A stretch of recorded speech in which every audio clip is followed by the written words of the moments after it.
மாடு வழக்கு அவமானம் என்று நினைக்கும் நீங்கள் ஏன் பால் குடிக்கிறீர்கள் என்றார் சீமான். மேய்ச்சல் நிலம் எங்கள் உரிமை என்ற முழக்கத்தை முன்வைத்து நாம் தமிழர் கட்சி தலைமை ஒருங்கிணைப்பாளர் சீமான் தலைமையில் வியாழனன்று மதுரையில் ஆடு மாடுகளின் மாநாடு நடைபெற்றது. இதில் பேசிய சீமான், ஆடு மாடு மேய்ப்பது அவமானம் அல்ல வெகுமானம் என்றார். திருமால் கண்ணன் பெருமாள் ஆடு மாடு மேயத்தனர், இயேசு நபிகள் நாயகம் ஆடு மாடு மேயத்தனர். மாடு வளர்க்க அவமானம் என்று நினைக்கும் நீங்கள் ஏன் பால் குடிக்கிறீர்கள் என்றார்.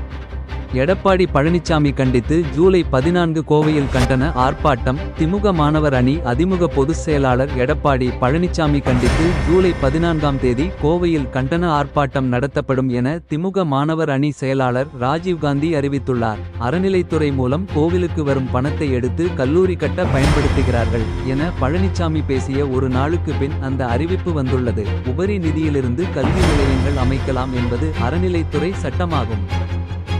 பிரகாஷ்ராஜ், விஜய் தேவரகொண்டா உள்பட 29 பேர் மீது அமலாக்கத்துறை வழக்கு பதிவு. சூதாட்ட செயலிகளின் விளம்பரங்களில் நடித்தது தொடர்பாக நடிகர்கள் பிரகாஷ்ராஜ், தேவரகொண்டா, ராணா டகுபதி உட்பட 29 திரை மீது அமலாக்கத்துறை வழக்கு பதிவு செய்தது.